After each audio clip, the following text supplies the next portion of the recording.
bonsoir et bienvenue à ce nouveau numéro des Goals sur Malayga Télévision. Nous sommes ravis de vous retrouver ce lundi 15 novembre 2021. Goal est de retour dans son épisode 5 de la saison 10. Nous sommes donc ensemble avec vous. Question de rentrer dans les temps en parlant essentiellement actualité footballistique et même analyse sur les différents matchs de la Vodacom Ligue 1 et même sur le continent africain. On se rappellera que le RDC a fait un grand exploit dépassé au tour prochain éliminatoire Coupe du Monde Qatar 2022. On en parle dans Goal. Installez-vous confortablement ce lundi soir. Sur ce plateau, nous serons avec un invité spécial pour vous, dames et messieurs. La Ligue 2 a repris son cours normal de la saison 2021-2022, raison pour laquelle nous recevons aujourd'hui le président Jérôme Sangwa Moulobeloa. Bonsoir président et bienvenue dans Goal. Bonsoir Patrick. Ravi de vous retrouver. Vous allez bien, j'espère? Oui, j'importe très bien et je suis là avec vous. Allez, on rappelle que vous êtes président de l'équipe du Sporting Club Étoile Jaune engagée en Ligue 2 dans le championnat, le championnat national, la Ligue 2 plutôt, zone centre-sud, club qui se comporte plutôt bien. On va devoir rentrer dans l'actualité de ces clubs et même dans d'autres sujets avec vous sur ce plateau. Comme chaque lundi, nous sommes avec vous, Dieudonné. Bienvenue dans Goal et bonsoir. Merci et bonsoir Patrick Anonguet. L'actualité, c'est ce match des Léopards de la RDC, match héroïque face aux écureuils du Bénin. Ils l'ont gagné 2-0. Comment et pourquoi? Qu'est-ce qui s'est passé? Ça sera dans cette émission. C'est les matchs de la semaine. Tout à l'heure, on va donc l'ouvrir des fonds en comble et les comprendre et même les projeter parce que les RDC a donc 2 matchs à suivre pour se qualifier à la Coupe du Monde Qatar 2022, 47 ans après. Tout de suite, les grands titres de Goal avant de se plonger dans les matchs de la semaine. L'exploit était au rendez-vous pour les Léopards de la RDC face aux écureuils béninois. Dimanche dernier au Stade de Martyrs, les Congolais ont prié en marge de la 6e journée des éliminatoires au Mondial Qatar 2022, 2-1 et s'est qualifié ainsi au barrage. Ligue nationale de football, le tout-puissant Mazembe Anglebert poursuit son bonhomme de chemin. Les Corbeaux ont volé plus haut dimanche dernier face à la jeunesse sportive de Kinshasa en s'imposant 3-1. Ravi de nous retrouver en ce lundi pour ce tout nouveau numéro des Goal. Bienvenue à toutes et à tous. Merci à vous, Félix Samuel Zemujinga. Le temps pour nous de prendre maintenant le match de la semaine, comme annoncé par Dieudonné. On va plutôt être dans l'explication RDC Bénin. 2-0 étaient les résultats à la fin de la partie hier au stade de Martyrs de la Pentecôte. On y est dans quelques minutes.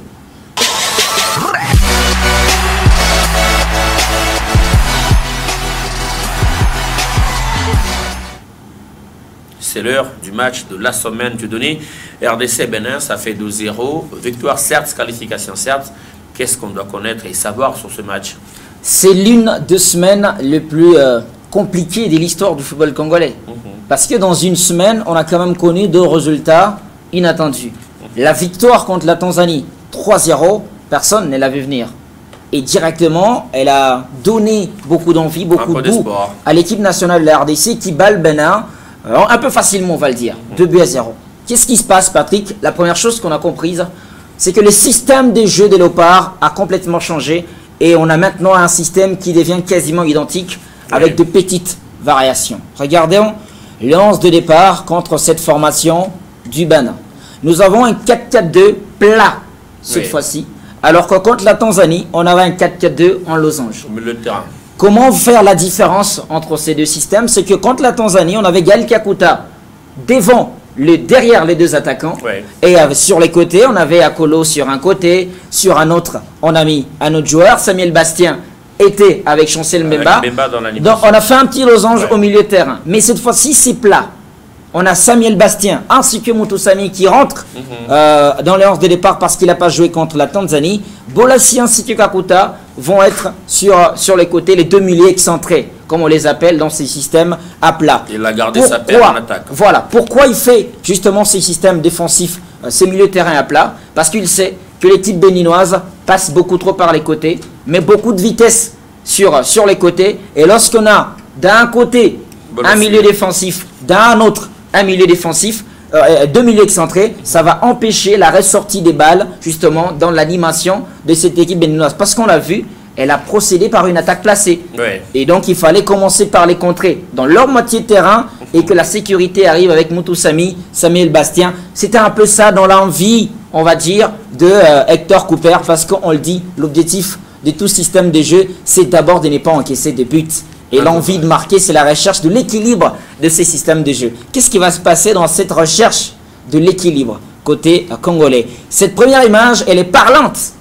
C'est le penalty que va avoir la RDC. Ben Malango bousculé dans la surface de réparation. À ce niveau-là, on voit que les défenseurs béninois à la main sur le maillot justement de Ben Malango, qui n'a plus la possibilité de faire quoi? De toucher ce ballon.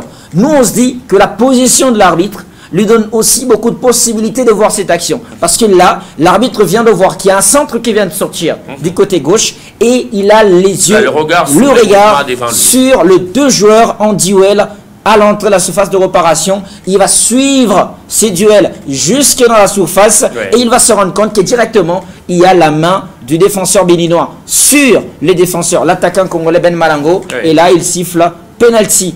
Beaucoup de gens se posent des questions. Par-ci, par-là, ça a parlé. Il y a ceux qui nient justement là. Mais lorsque il y a un défenseur, regardez là. Lorsque le défenseur, il touche le coup d'un attaquant dans la surface, il y a faute. Et comme c'est dans la surface, que ce soit la première minute ou la 90e, il y a penalty sur cette action, selon cette analyse qu'on vient de voir. Président Jérôme, quand même, en tant qu'averti du football, vous comprenez également que la spéculation qu'il y a eu n'avait pas sa place grâce à cette palette de Malaika Télévision, quand même. Oui, ça c'est la magie de la télévision. C'est que nous, on n'a pas vu, mais le caméraman a vu et a montré ce que l'arbitre a accordé comme penalty. C'était évident, parce que c'était dans la surface de réparation. Quand on tire déjà... Tout geste dans la surface là, qui bloque les jeux, il y a faute. Là, vous avez une sanction. Et surtout, le positionnement. Regardez la position de l'arbitre. Il ne peut pas prendre une décision erronée à ce niveau-là. Il ne regardait même pas l'assistant. Il était le seul maître ou encore témoin oculaire de l'action parce qu'ils sont devant lui.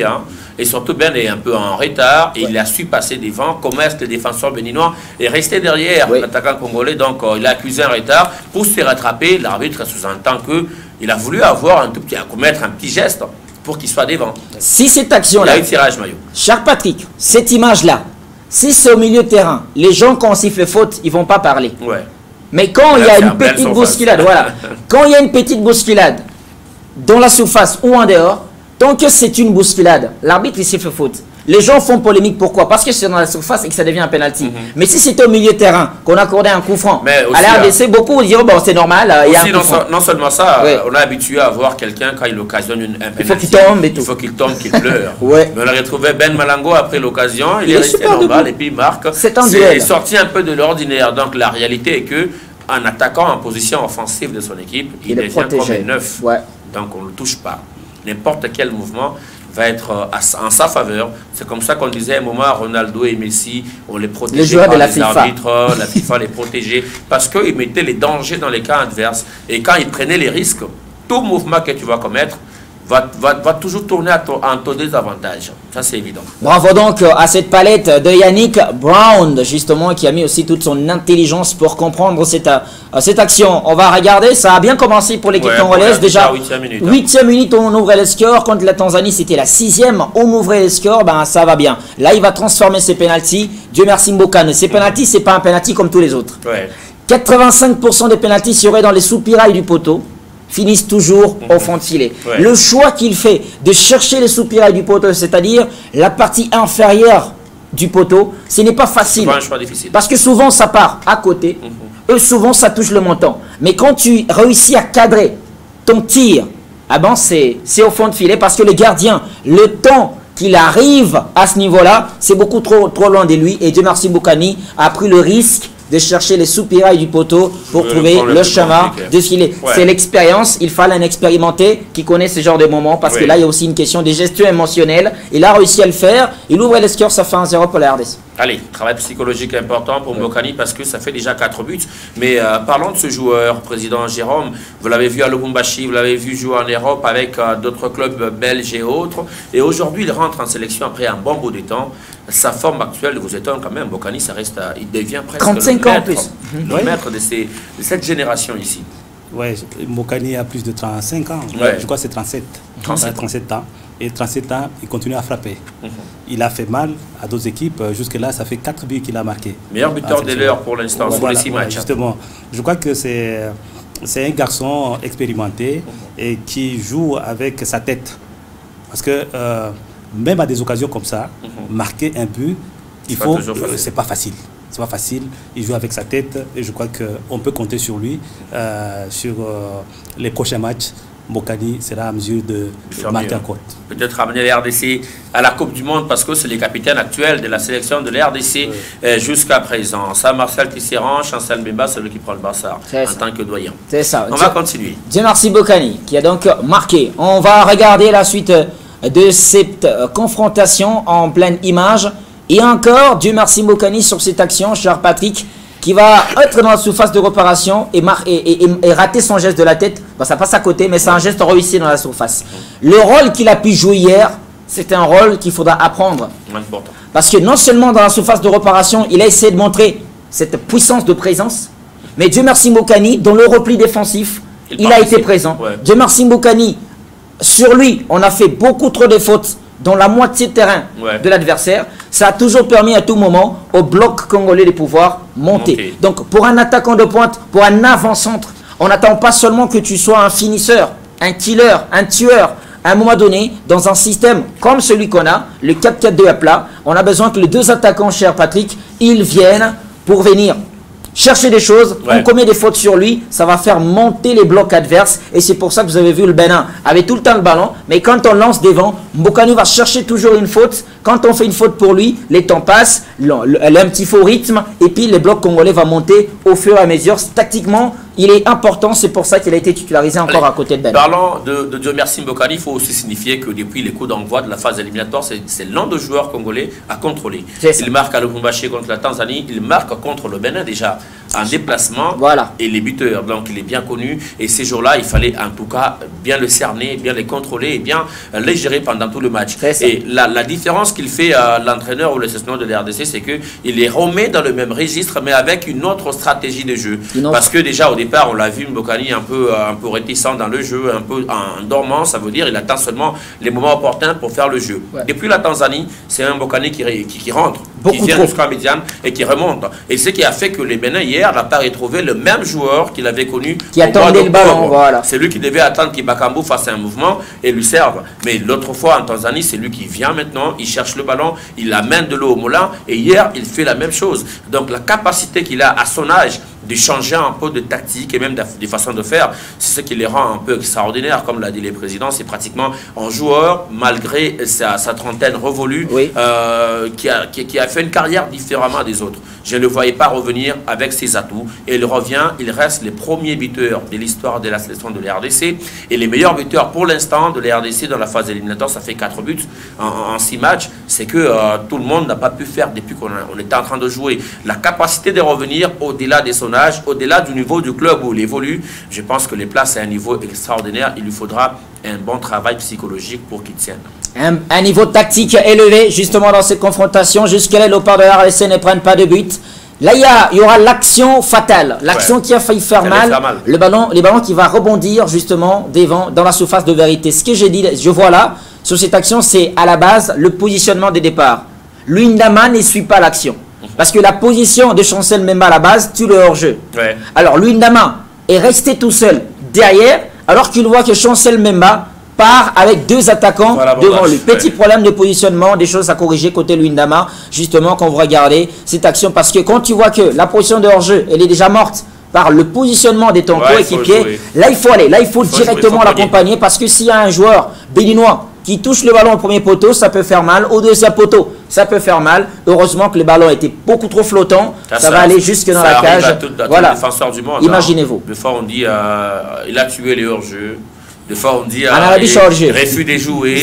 Il arrive de temps en temps que les défenseurs commettent son erreur, mais il faut que notre ami Luyendama et même qu'on communique un peu trop, parce que ça parle entre les deux actions, et ça fait que quand moi je me rends compte que j'ai déjà peut-être à un moment empêché que l'arbitre assistant voie les mouvements de l'adversaire parce qu'il me voit moi avant lui, j'ai dit à l'autre jour je suis en retard. Donc c'est des réalités qui arrivent aux défenseurs, mais à corriger au fur et à mesure qu'on évolue. Avant qu'on voie les dernières images justement de ces matchs de la semaine, Patrick, on aimerait comprendre quelque chose qui nous a étonné dans les deux systèmes. Donc le 4-4-2 à losange contre la Tanzanie et celui à plat contre le Bénin. Pourquoi les Congolais, ils laissent le ballon à leurs adversaires, mais quand vous comptez les nombres d'occasions de leurs adversaires, c'est pas au-delà des 3. Contre la Tanzanie, c'était une équipe dominatrice, mais le gardien n'est pas inquiété. Contre le Bénin, vous l'avez vu toute la première période, la grosse occasion, c'est celle qui vient de passer. Qu'est-ce qui se passe? Pourquoi la RDC fait ce choix? Est-ce que c'est pour compliquer de plus en plus ces adversaires qui ne savent pas quoi en faire avec le ballon? Qu'est-ce qui se passe? Quelle magie il y a dedans? Il y a d'abord un sélectionneur des natures défenseurs. C'est ça. Des natures défenseurs parce que, je l'ai dit plusieurs fois, l'RDC, dans tous les matchs qu'elle a gagné, elle n'a pas encaissé des buts. Toutes les fois que l'RDC a encaissé des buts, ça a été une défaite à Madagascar et puis 2 matchs nuls.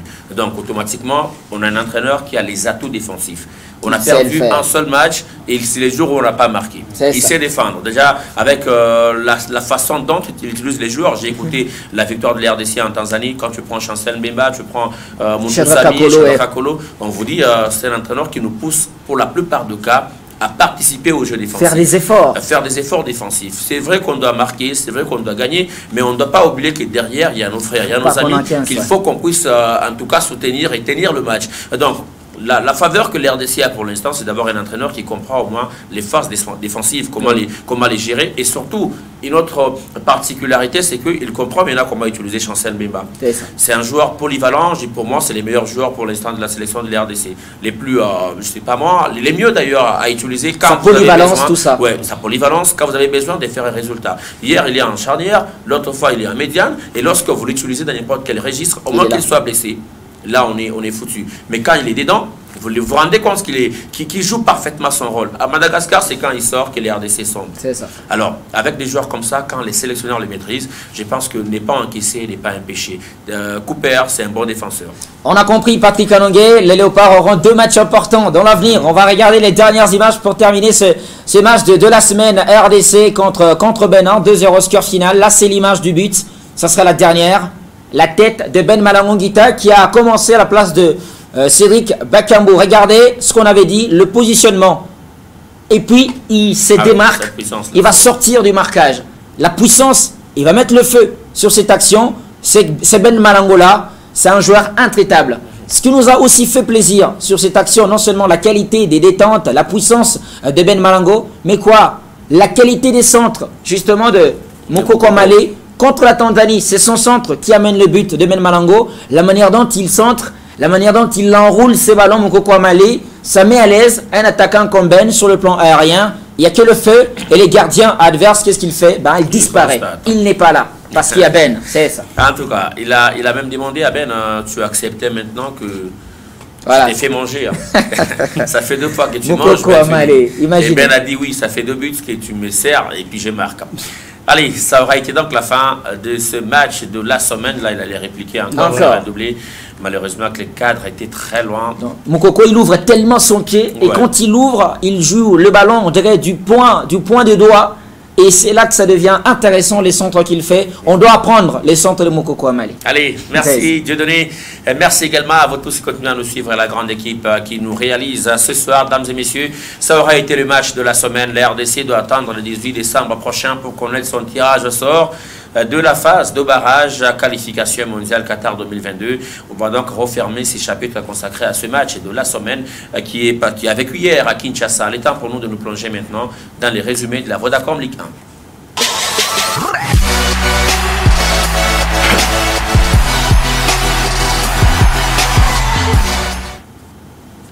Tout a commencé le lundi dernier à Mbujimaï lorsque l'équipe de Sangabalende recevait la formation de Renaissance du Congo Football Club à l'arrivée. Un but partout, note enregistrée. Belale Kumukandila.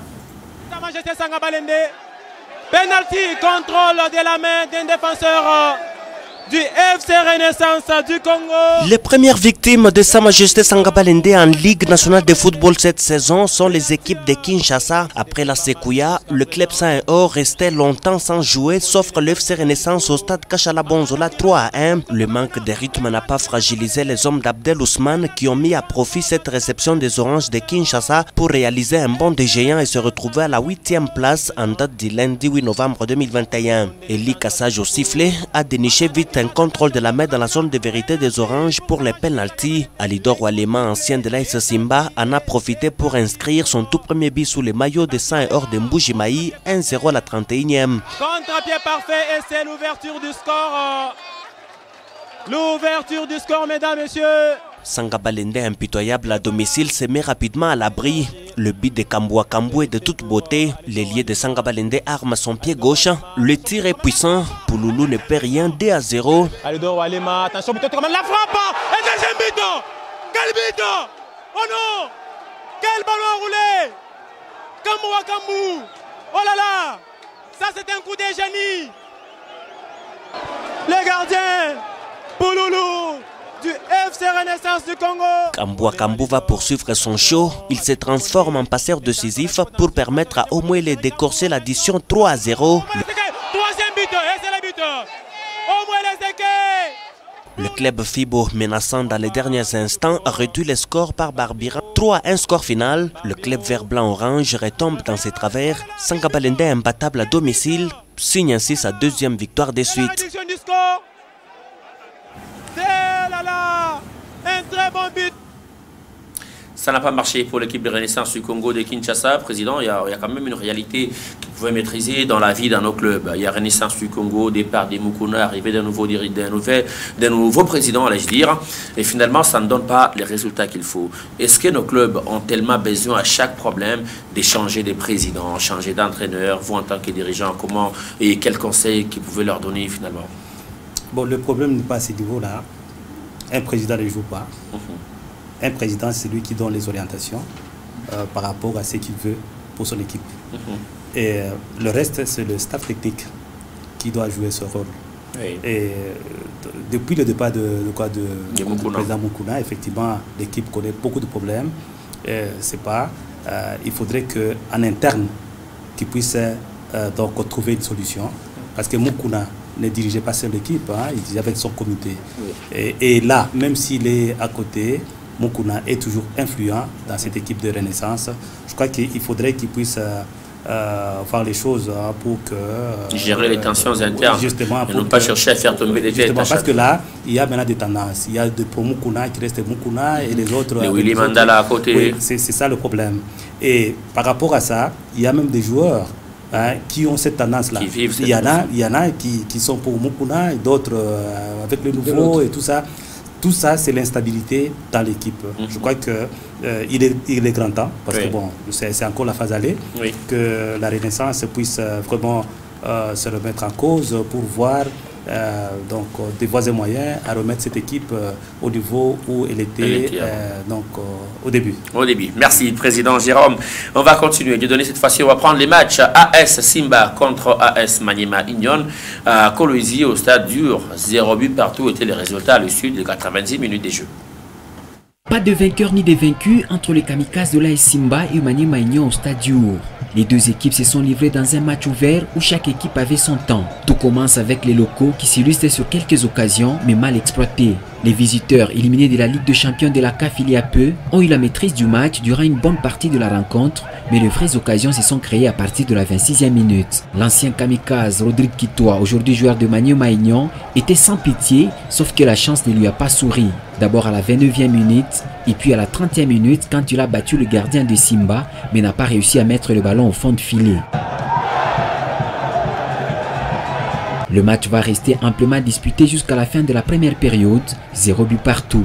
Au retour de vestiaire, Maniema Union, qui cherche un bon positionnement au classement, va assiéger le kamikaze dans leur camp, mais le réalisme n'était pas au rendez-vous. À la recherche des solutions, Gilou Sadissou, l'adjoint de Daouda Lupembe parti en sélection en Tanzanie, va même remplacer l'ancien prodige de l'AS Simba, Rodrigue Kitoa, qui a laissé sa place à Moutoalé. Quelques minutes plus tard, Riki Toulengi cède sa place à Ngaba.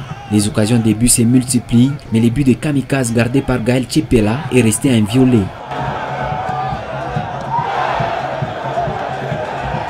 À 2 minutes de la fin du temps réglementaire, l'arbitre accorde un pénalty à Maniema Union. Tout le stade crie au scandale. L'attaquant de Simba, Shadrack Sungu, à cause d'une contestation, va même écoper d'un carton rouge. Mais le gardien Tchepela a sauvé l'immeuble en arrêtant le pénalty, mal exécuté par Mosengo.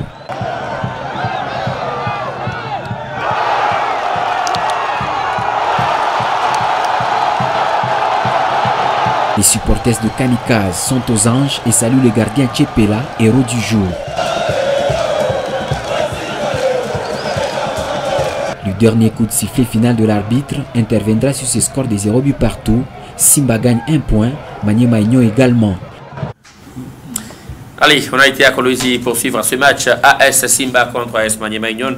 0 but partout, note à la fin de la partie. On va poursuivre la saga des résumés de match. Le mercredi dernier également, on jouait à Lubumbashi entre les tout-puissants Mazembe Anglebert et l'Union Sportive Panda de Likasi. En but à 0 à l'avantage des Corbeaux. Le buteur s'appelait tout simplement Kabaso Tchongo.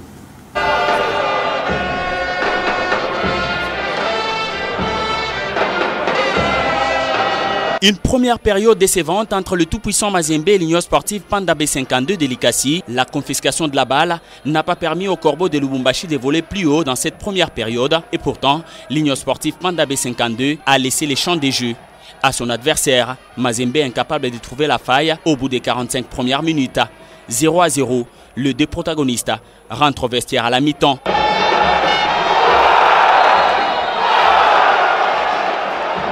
En seconde période, les Corbeaux n'ont pas trouvé les failles dans la ligne défensive. Il fallait profiter de cet effort de Kabaso Tchongo pour voir les clubs de Kamalondo ouvrir les scores. 1-0. Le TP Mazembe prend l'avantage au marquoir. À force de pousser, Patient Mwamba et Gondry Soudi entrés en cours de jeu font bouger l'effectif. Fauché en pleine surface des réparations, Gondry Soudi crée ce penalty, malheureusement pas transformé par l'Ivoirien Kofi Kwame. Dans le reste de la partie, pas d'argument à faire valoir. L'US Mpanda tente de loin, mais sans tromper les gardiens. Sadi Baguio, 1-0, c'est même la note. À l'issue de l'explication, Mazembe s'impose et empoche les 3 points du jour. Allez, Président Jérôme, on va peut-être rester avec vous momentanément sur ce match US Panda, tout-puissant Mazembe Anglebert contre US Panda B52. Les résultats étaient un peu étonnants. C'est 1-0 quand même. Il s'agit des Mazembe, il s'agit d'un promu en première division avec qui vous avez été bien sûr en Ligue 2 saison dernière. Comment vous trouvez la tendance qu'a l'US Panda? Bien que c'est 0 victoire depuis le coup d'envoi, quelques matchs nuls, et vous avez à reprocher à cette équipe, ou bien il y a des encouragements à faire par rapport à ses débuts en championnat d'élite? Oui, c'est l'apprentissage. Hein. Jusque-là, Panda est tenté d'apprendre. C'est la Ligue 1. Et Panda était avec nous en Ligue 2.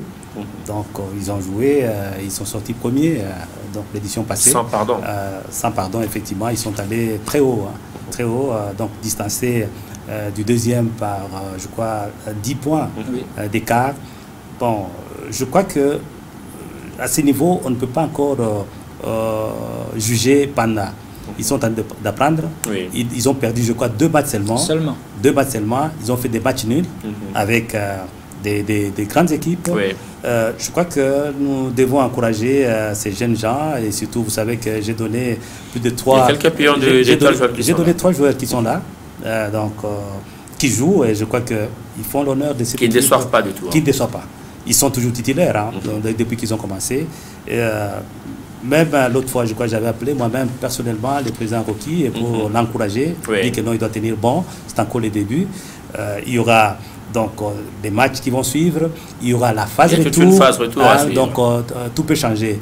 Donc à ce niveau, on ne peut que les encourager et leur souhaiter bonne chance. Allez, très bon message hein, aux unionistes Panda B52 de Likasi qui ont donc été promus dans la zone centre-sud pour la Ligue 1, dont les résultats attendent encore pour être probants. On va continuer pour passer cette fois-ci à la journée du jeudi dernier. Un but partout étaient les résultats du match JSK contre Lupopo à Kinshasa au stade de Martyrs. Les cheminots qui ont souffert pour arracher le petit point du nul parce qu'il est terminé au score dans la partie par la jeunesse sportive de Kinshasa. Retour à l'image.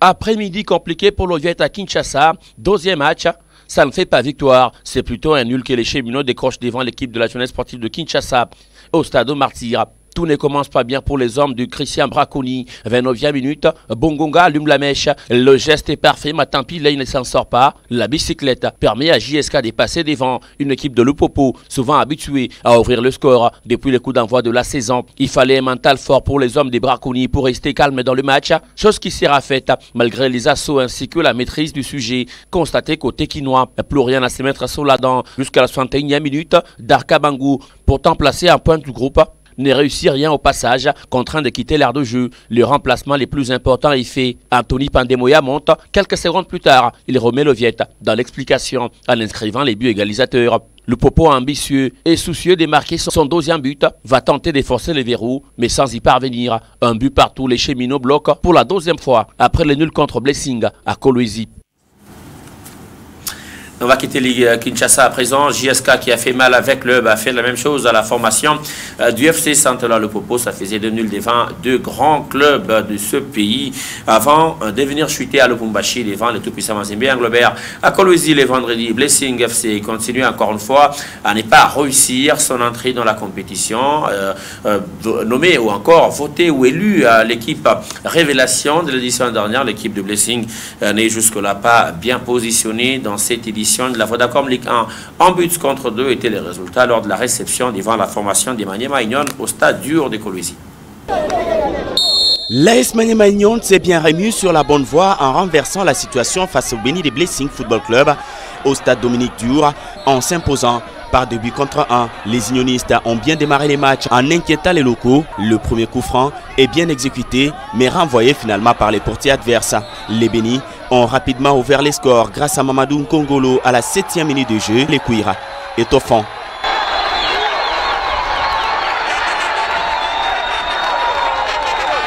Pourtant mené, les jaunes et noirs des Kindu n'ont pas aussi tremblé dans la suite. La réaction intervient à la 30e minute par les biais d'Empiana Zengili, trompe les gardiens d'en face d'une tête en pleine surface des vérités.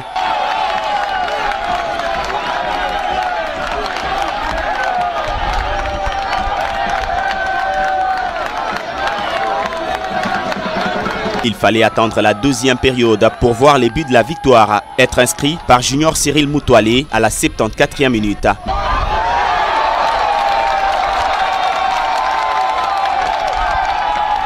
Maniema arrache les 3 points et se débarrasse des Bénis des Blessing.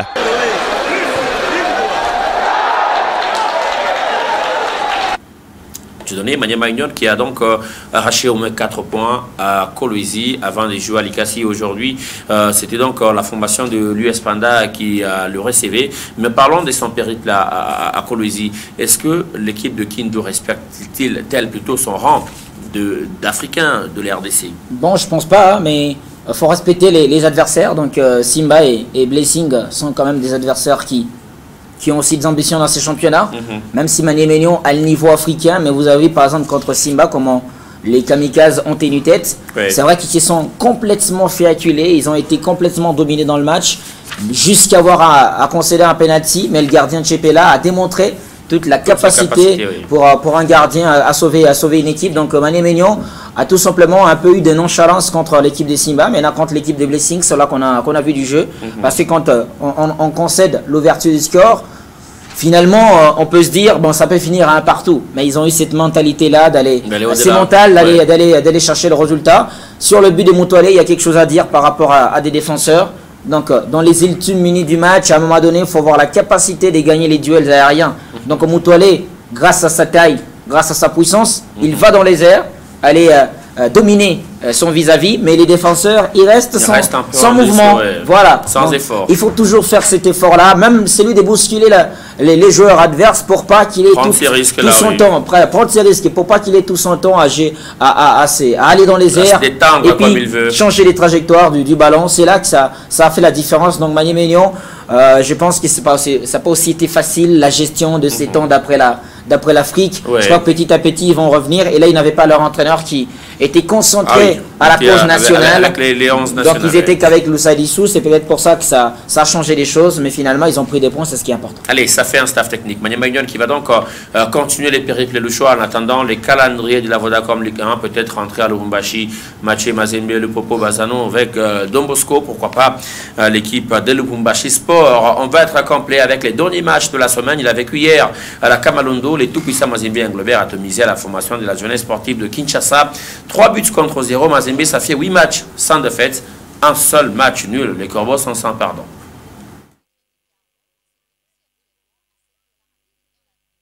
Sur un nuage, le TP Mazembe a su prendre de l'envol sur JSK en s'imposant 3-0 dans la poursuite de la division première de la Ligue nationale de football. Les Corbeaux ont taillé en pièces la jeunesse sportive de Kinshasa au bout d'un match presque à sens unique.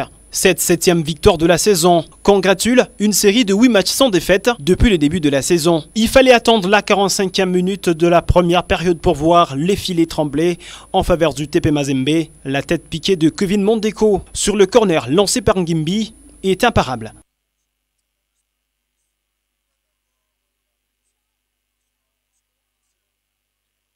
Premier but du défenseur central du TP Mazembe revenu depuis une année de blessure.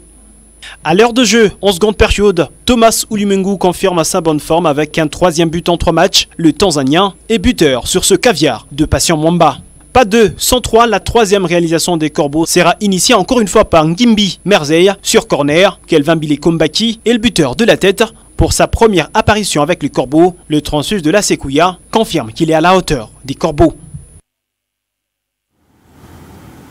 Et enfin, on va prendre les buts de la semaine, les top 5 des meilleures réalisations inscrites par les différents clubs et même joueurs tout au long de la semaine dernière. On prend les top 5 des meilleurs buts.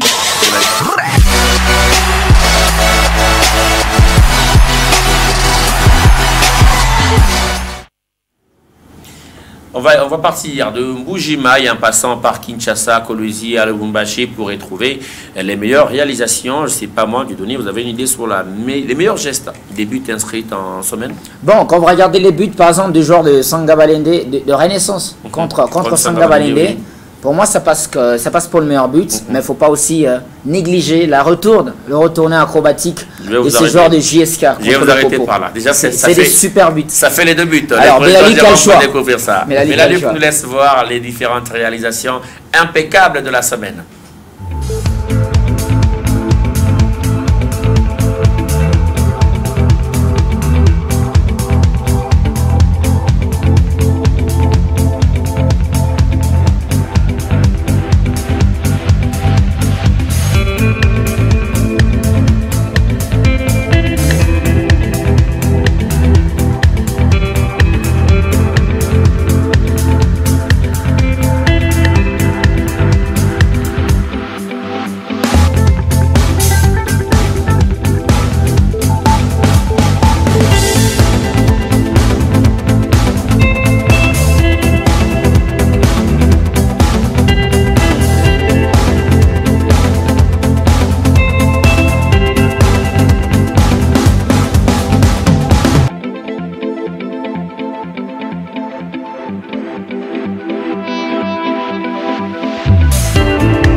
D'accord avec nous, Président, pour les top 1?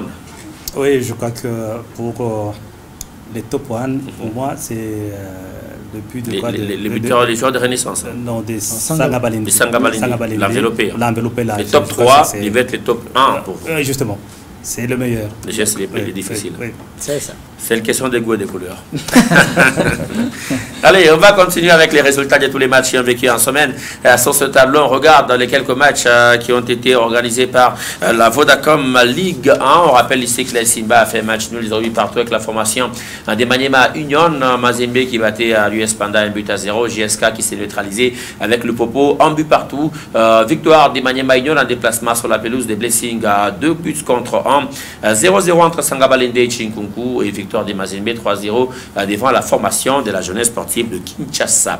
On regarde également sur le tableau de classement rapidement, pas grand changement, les Corbeaux qui passent déjà les caps de 20 buts, 22 pour les tout-puissants Mazembe Anglobert, en 22 points plutôt en 8 matchs à disputer pour plus 17 comme goal average. Deuxième position le FC Santelor Le Popo, troisième l'ASD Club, quatrième Maniema Union, cinquième Rangers, sixième Don Bosco et septième des Saint-Pé, à retrouver dans la zone rouge Blessing, Chinkunku, RCK qui comptent respectivement 5, 4 et 2 points chacun.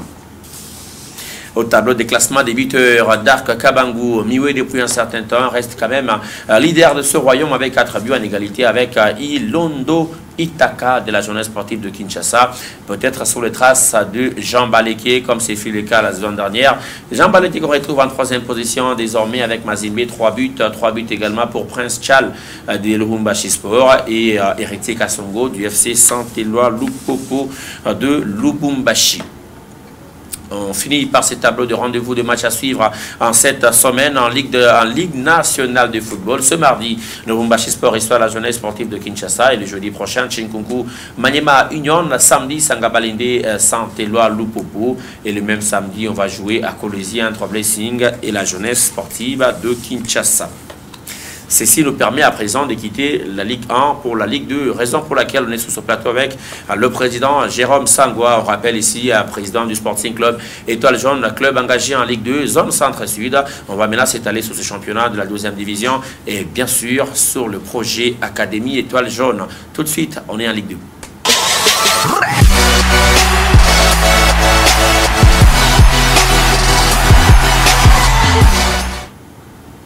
Ça n'a pas bien commencé pour les étoilés. Devant la formation des Jolis Sites, ça a été un match nul d'un but partout et pourtant ils menaient au score 1-0. Ils se sont fait rejoindre. Mais les samedis derniers, c'était plutôt une bonne relance devant l'un des clubs prétendants sérieux à la montée en première division, le Cercle Sportif Manika de Colosie. 1-0 à l'avantage du club cher au président Jérôme Sangwa. C'est ce qu'on va revoir sur ces images. Les favoris de cette 4e édition de la Ligue nationale de football dans la zone centre et sud s'affrontent déjà dans cette 2e journée de championnat. Et Étoile Jaune reçoit le CES Manika au stade Mazembe de la Kemalondo. Grand choc entre une équipe de Colosie qui vient d'une victoire devant Kassombo et Étoile Jaune, tenu un échec par Jolis Sites lors de la première journée dans le derby de Lubumbashi. Dans le sens de départ, on aurait un couloir changé des petites choses comme latéral gauche. Madiangongo fait son comeback après 1 année et demie de pause. Kimaloa est titulaire en attaque. Litton a commencé sur les côtés. Le Sporting Club Étoile Jaune est offensif dès l'entame de cette confrontation et déjà un penalty à la 8e minute. C'est fatal pour l'équipe de Manika car le défenseur va avoir un carton rouge. Kimaloa transforme la sentence pour la 1-0. Mentalement, les Bingwa du CES Manika vont répondre au présent dans la suite de cette confrontation malgré leur infériorité numérique. Étoile Jaune ne marquera plus de buts jusqu'à la fin de cette première mi-temps. Dans l'approche, ça pêche encore, et même la finition. Vous avez, on s'est créé suffisamment d'occasions. On a récupéré beaucoup de ballons dans le camp adverse, mais c'est la dernière passe qui a fait défaut. Il y a des principes de jeu qu'on a semblé négligé, mais ça nous a coûté aujourd'hui. Après la pause, quelques remplacements sont effectués des part et d'autres. Étoile Jaune fait monter pour la première fois son jeune joueur de 17 ans, meilleur buteur de son équipe junior. Le jeune Samy a les opportunités devant le but adverse, mais il n'a pas encore l'expérience pour faire le geste qu'il faut. Les étoilés inefficaces toujours dans la suite de cette seconde période. Et les Bingwa ferment bien la boutique derrière. Il n'y aura plus de buts dans ces seconds actes. 1-0 score final. C'est la première victoire du Sporting Club Étoile Jaune dans cette compétition. Au début, le débat a toujours été difficile. On va essayer de changer et essayer de travailler ce qui n'a pas allé. On essaie de travailler sur le plan mental, tout et tout. On a été dans les chocs Étoile Jaune Manika. Avant de rentrer sur ce plateau, on va rapidement prendre le deuxième match de la même journée qui a vu l'équipe de Mikishi matcher celle des Jolis Sites en but contre 3, note à la fin de la partie. Que des derbies pour Jolis Sites après avoir commencé par Étoile Jaune. Jolis Sites a affronté Mikishi et s'impose par le score de 3 buts contre 1. Belle opération réalisée par le poulain du coach Ikiki. Voici les buts les plus rapides de cette compétition. Première minute, Azer Lyonzé dépose le coup au fond de filet. Les Eagles ont profité de cette perte de balle de l'arrière-garde des Fantômes.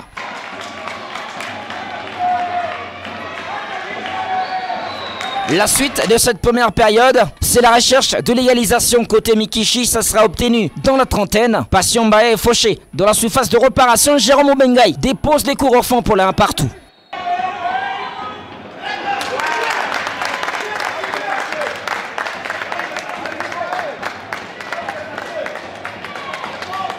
En seconde période, les coachs Kiki va faire des remplacements comme lors de la première journée. Prince Otumba et désormais les super subs de ce début de saison. Il marque le but du D1. Ça fait 2 ans à ce moment-là.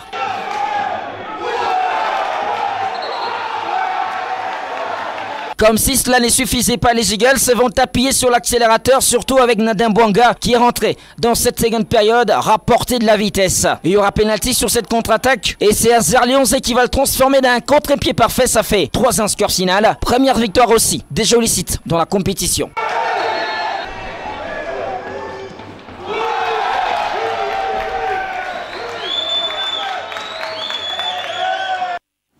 Président Jérôme, à présent, on est dans la Ligue 2. C'est là qu'on va peut-être naviguer avec vous pendant ces quelques minutes qui nous restent pour terminer ces goals. Ça vous fait quoi d'avoir 4 points en 2 matchs, en tout début de la Ligue 2, saison 2021-2022? Du plaisir. Parce que là, j'ai donné un objectif à mon équipe. Nous avons fait 2 éditions en Ligue 2. Maintenant c'est la troisième année. Alors je me dis que je suis fatigué avec la Ligue 2. Il faudrait que nous puissions aller donc rapidement en Ligue première. Les équipes avec qui on faisait la rivalité sont parties. Alors d'autres arrivent. Je crois qu'il est temps pour que Étoile Jaune maintenant puisse quitter la Ligue 2 pour la Ligue première. Déjà 4 points. 4 points, si vous voyez les équipes qui ont déjà joué dans notre zone sud, je crois qu'il y a 4 points avec plus ou moins 2 équipes. Il y a Jolis Sites également qui a 4 points. Mais avec un goal average de plus 2, nous avons un goal average plus 1. Donc nous attendons maintenant le 3e match pour commencer maintenant donc jauger déjà notre niveau par rapport probable montée. Voilà. Alors président, quelle est la clé selon vous, parce que vous avez parlé de 2 ans que vous avez passé en Ligue 2 sans pour autant réussir à monter en Ligue 1. On se rappelle que la première année c'est sur le fil de corde que vous ratez devant Blessing, et même l'année dernière il y a eu un Manika qui est passé devant vous. Et quand Jean a-t-il trouvé la clé de passage pour rentrer pour monter en Ligue 1 finalement? Vous savez, nous jouons le championnat qui n'arrive pas à son terme. C'est ça aussi le problème. Parce que des équipes peuvent bien commencer et finir mal. Et d'autres qui commencent mal, qui terminent bien. Qui terminent bien, oui. Voilà, ça arrive. Bon, c'est ce que nous déplorons. Quand nous commençons le championnat, il nous reste 5 matchs, pendant que, si vous avez suivi donc la phase retour quand on a commencé, on n'avait que des victoires. Il y avait une possibilité d'aller jusqu'à la région comme Manika. Voilà. Malheureusement, on n'a pas fini. Il y avait encore 6 journées qui sont restées. Et 6 journées-là, on pouvait prendre tous les points et même aller au-delà de ce que Panda avait. Mais ce n'est pas grave. Nous sommes une académie de football où nous formons. Même ce qui se trouve au niveau des seniors, c'est encore une formation. Je crois que les 3 années que nous faisons en Ligue 2, maintenant, c'est de l'expérience et nous sommes sûrs que cette fois-ci, ça sera le meilleur. Et quand on regarde l'effectif, par exemple, qui a joué contre Manika, votre entraîneur a semblé mettre un jeune qui a été meilleur buteur de l'Ebjoulou, le jeune Samy. Non, justement. Voilà. Vous savez, c'est un jeune qui monte. Samy, il vient de notre junior et le coach a pris le risque de le monter sur le terrain. C'est pas un amusement ça? Vous pensez avec ça, vous allez monter en première division? Non, mais c'est un petit formidable. Vous avez, quand il est monté, il a changé quand même le match. Et bon, je crois que maintenant, il a pris le goût de la Ligue 2. Parce que là, il vient de notre équipe junior. Chez les juniors, oui. Ah oui. Alors, le match qui va suivre, je vous assure que il va commencer le match. Il va commencer les matchs. Il va commencer le match. C'est la parole du boss. Vous allez le découvrir. Maintenant, Président Jérôme, il y a également cette instabilité dans votre staff technique. Ces 3 ans, au moins on va reconnaître 3 entraîneurs différents où il y a des mouvements en pleine saison. Qu'est-ce qui ne va pas finalement? C'est les comités directeurs qui posent beaucoup de conditions ou bien c'est un problème de choix qui vous complique? Vous tombez sur des entraîneurs soit à peu près, soit bons. N'est-ce pas là également la raison pour laquelle vous n'arrivez pas à monter en première division? La raison est là, est bien simple. Vous savez, quand nous prenons un entraîneur, nous signons un contrat d'objectif. L'objectif, c'est à tous les niveaux. Vous commencez le championnat, nous voyons dans les 5 premières journées, qu'est-ce que vous avez fait comme résultat? S'il n'y a pas de résultats, faut-il continuer pour le plaisir de rester avec l'entraîneur? Non. Bon, si nous trouvons que il ne faut pas la peine, donc nous le mettons de côté et nous prenons un autre. Vous avez vu, même Loubachispo qui a commencé, aujourd'hui...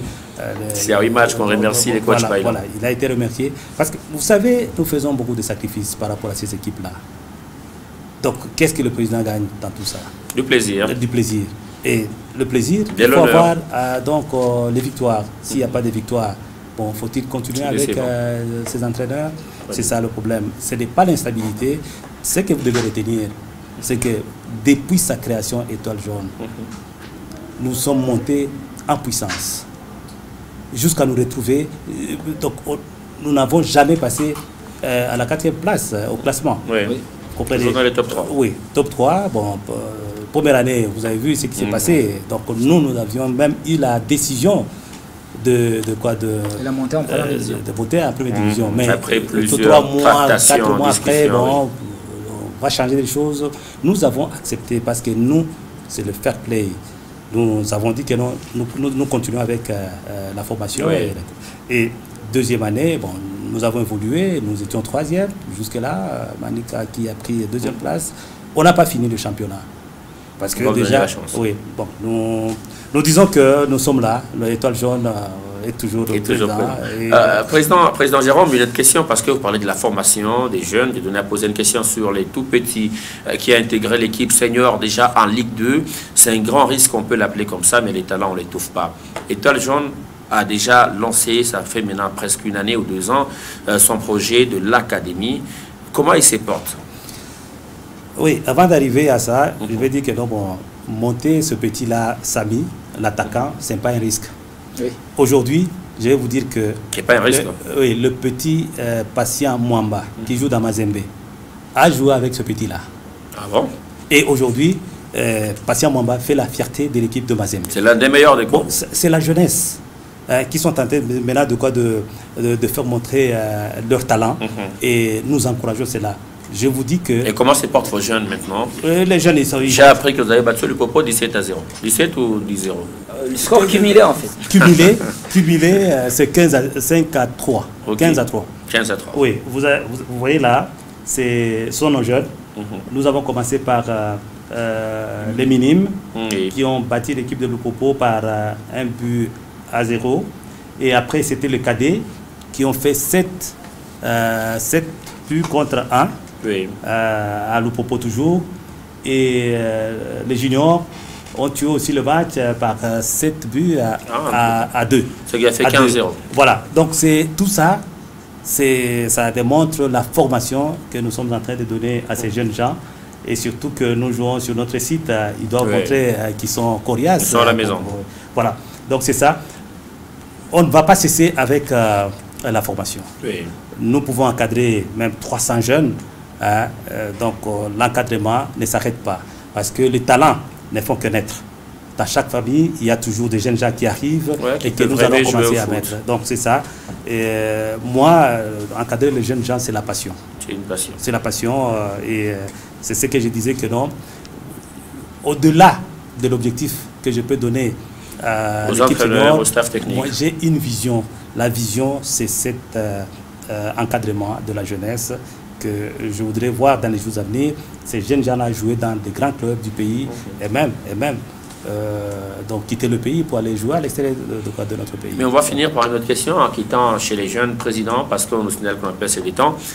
Dans cette saison en Ligue 2, hormis Étoile Jaune, qui peut monter en Ligue 1? Vous savez, si vous appartenez de décider. Moi, je ne peux pas décider sur d'autres équipes. J'ai vos adversaires. Mon équipe, c'est Étoile Jaune. Oui. Et je vous ai dit ici que l'objectif donné au coach, c'est pour que cette fois-ci, nous puissions monter en Ligue première. Vous avez battu Manika déjà, qui était l'un des prétendants sérieux à la montée. Donc c'est une victime qui est déjà là. Et nous allons continuer notre bonhomme de challenge. Donc on peut vous définir qualifié en Ligue 1, les seuls favoris. Non, écoutez, il y a encore... Pourquoi vous avez peur? Donc il y a des clubs qui vous font peur dans la Ligue 2 cette saison. Non, mais je vous dis que non, je pars en Ligue première. En dehors de vous, pour dire que non, en dehors de vous, qui peut monter? En dehors de moi, je ne vois que Étoile Jaune. Voilà. Donc on vous donne toutes les chances d'aller en Ligue 1. Ah oui, bon, écoutez, il faut le déjà que ça faisait un nul contre Étoile, contre Jolicite, une victoire contre Manica. Étoile Jaune est bien parti. On peut retenir de vous que cette saison, l'ambition c'est tout droit vers la Ligue 1. Nous sommes aujourd'hui, je crois que c'est le 15 novembre. Nous allons match par match. Déjà, le week-end prochain, nous serons à Colosi pour jouer Montillon. Et après, nous allons revenir ici avec d'autres matchs. Je voudrais que vous puissiez me poser ces questions-là chaque fois que nous passons un match. Après chaque match? Chaque match, vous posez la question. Et moi, je vais vous dire que non, c'est ça notre bonhomme de chemin. Donc le parcours, cette fois-ci, en tout cas, c'est de faire sans faute. Ce qui est aussi important à souligner dans cette Ligue 2, c'est que par-dessus Étoile Jaune qui arrive avec un nouveau visage, on va dire, parce que beaucoup trop de ces joueurs sont partis quand même jouer chez Panda. Ce qu'il faut savoir aussi, cher Patrick, que d'autres équipes aussi ont des nouveaux visages. C'est là que ça devient complexe de pouvoir connaître qui est vraiment la vraie favorite. Et surtout quand Boujima et Kananga, on n'est pas encore venus. Imaginez-vous. Donc Manica, par exemple, qu'on a vu jouer contre Étoile Jaune, c'est pas le Manica de l'année dernière. C'est vraiment un nouveau visage, de nouveaux joueurs. C'est pas les Tokani qui étaient là l'année dernière, les Papilles Kokielea, c'est une nouvelle équipe. Et c'est comme ça qu'on va voir peut-être dans d'autres équipes. Donc on a des nouvelles équipes, de nouveaux joueurs, et donc c'est plus difficile de penser qu'Étoile Jaune est la meilleure favorite. C'est pourquoi même les présidents demandent à ce qu'on aille match après match. Parce que même si le statut d'Étoile Jaune lui donne le droit de penser être favori, mais il y a quand même des nouvelles choses à voir dans la suite. J'aurais aimé le manque d'orgueil du président Jérôme, sinon il aurait dit on est déjà qualifié. Monsieur le Président, merci d'avoir été avec nous ce soir dans Gol. Ça a été un plaisir de creuser un peu l'actualité du club étoilé, mais également de parler football en général avec vous. Merci d'avoir répondu à notre invitation, Président Jérôme. Merci Patrick, c'est pour moi le plaisir d'être invité encore à cette émission. Comme toujours. Et je suis toujours disponible. Chaque fois que vous aurez besoin de ma présence, je suis là pour vous donner donc l'évolution de mon club, Étoile Jaune. Je ne veux pas parler d'autres équipes, je parle d'abord d'Étoile Jaune. Parce que bon, pour moi, c'est... Ça vous colle à la peau. Ça me colle à la peau. Merci, Président. Dieudonné Madiotela, merci également à vous. Passez une excellente soirée. Ça a été un plaisir de naviguer avec vous pendant plus d'une heure dans la matière footballistique. On va finir ce numéro de Gol par là, mesdames et messieurs. Merci de nous avoir choisis depuis 21h. Il est temps pour nous de jeter l'encre à ces 5e numéro de Gol pour la saison 10. Merci à Alex Lubebois, Belaluc Mukandila qui nous ont ramenés jusqu'au chez vous dans cette production hebdomadaire de votre magazine Gol. Prenez bien rendez-vous avec nous le lundi prochain. Excellente soirée à tous.